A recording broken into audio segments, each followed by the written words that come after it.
get drunk.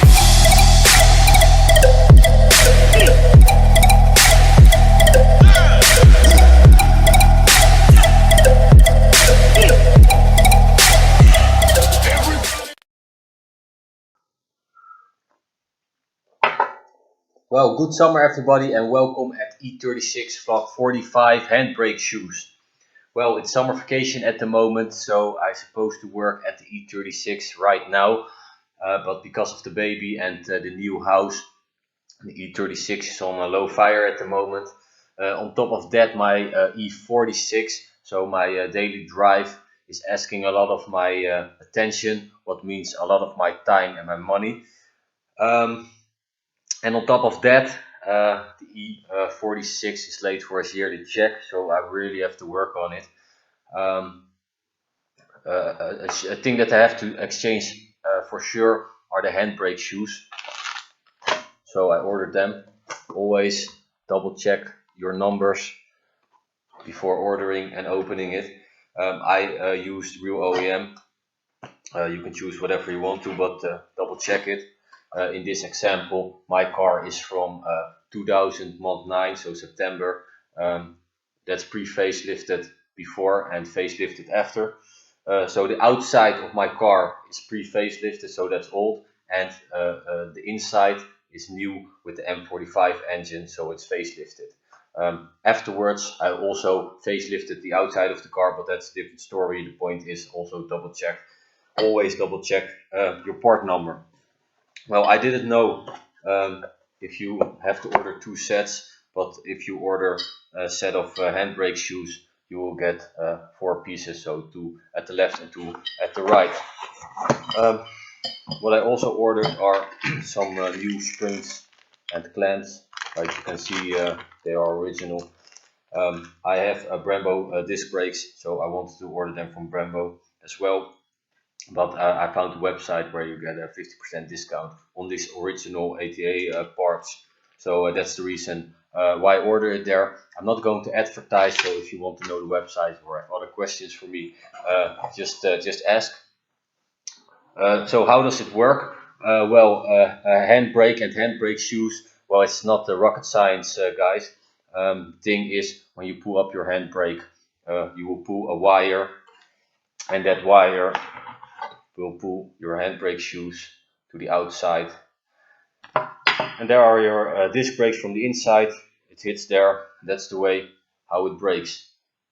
The thing what went wrong with mine is you have to adjust the wire by the 2 screws. You can look my previous movie, that when you pull up your handbrake, it's start right away with pulling the wire. That's the part at the front. At the rear, you have these clamps and these springs, but you also have a big screw with teeth on it, and you can click them. I had way too much click. I already looked at the forums for you guys, and when you have a new set, you have to click 1, 2, or on top 3 times, but not more. And what happens when you click, the basic position is getting 1, 2, 3. It's getting like that. So I'm going to try maybe 2 clicks. And after that, you have a third part, and that's the part that's attached at the bottom, and your wires attached to it, and that one is pulling in and out your handbrake shoes. They didn't have it on the website, so I'm going to check the state. The thing is, why I wanted to exchange the springs and stuff is because the handbrake was on tension the whole time, so I don't think it's good for the material, so I'm going to change it while it's open. It's not that expensive, but it's a pretty hard work to do. So that's how your handbrakes is working. Then what I got from the dealer finally are the big new 330i big brakes, and supplied just like the rear with these gliding pins and stuff. And then also a new bracket. Well, guys, they're really massive, and that's not only like here a cosmetic enhancement, but when you mount big brakes at the front in combination with stainless steel brake lines. You're really going to hit your teeth against the steering wheel when you brake. So it's a nicer look, but also an enhancement in performance. So for now, what I'm going to do this week, I'm going to mount the handbrake shoes, and then I'm going to try to get the E46 to his yearly check. The thing is, my cross clutch at the rear of my drive shaft, where it hits the differential, it's got some movement in it. So if you put the car in reverse, you hear like a crunchy sound, like it's hitting your disc. I don't know if that's a point where they disapprove the test. We'll see. So the planning is first these handbrake shoes, then the test, and then of course painting the big brakes at the front and putting them on.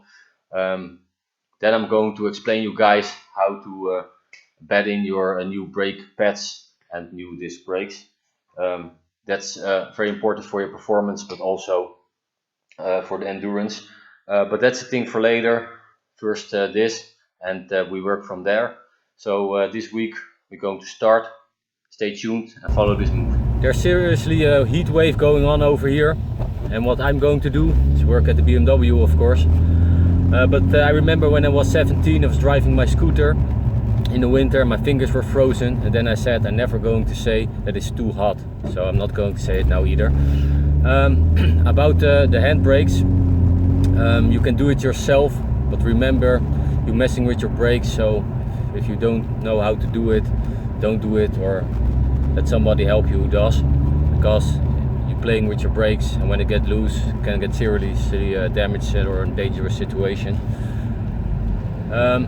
It's not really much parts and stuff, but it's a little bit irritating to click it in.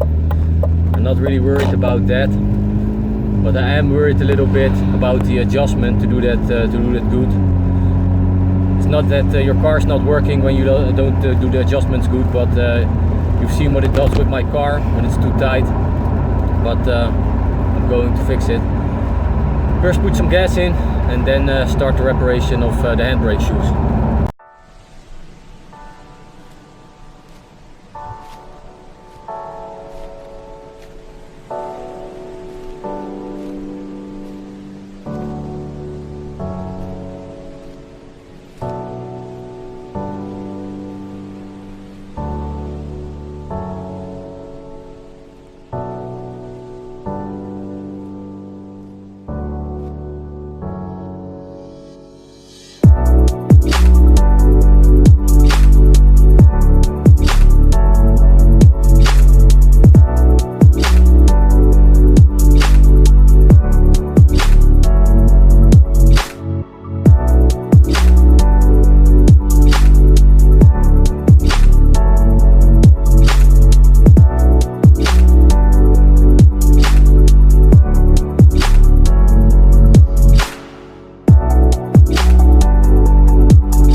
Okay, the handbrake is fixed. What we did with the imbus, we put some torque in it and we got it open.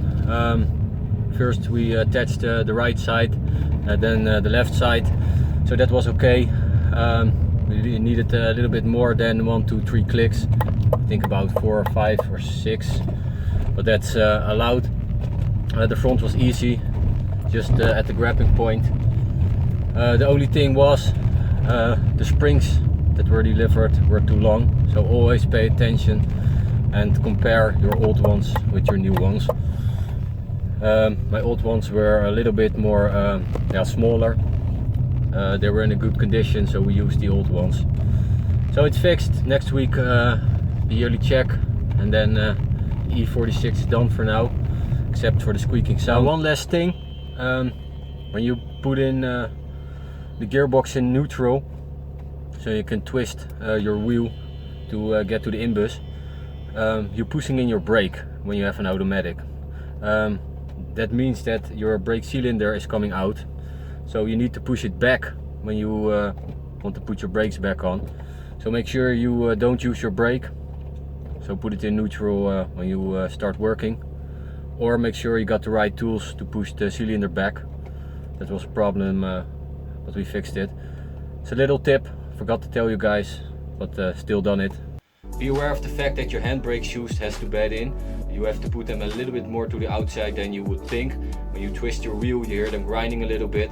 It's pretty hard material, so it takes some time when it stops grinding. But if it stops grinding, your whole brake moon is being used. If you put them too much to the inside, then half of your brake shoes, of your handbrake shoes, will be used. Then also another great fact, when you report, the BMW is approved for his yearly check, so we are ready for the new vlog.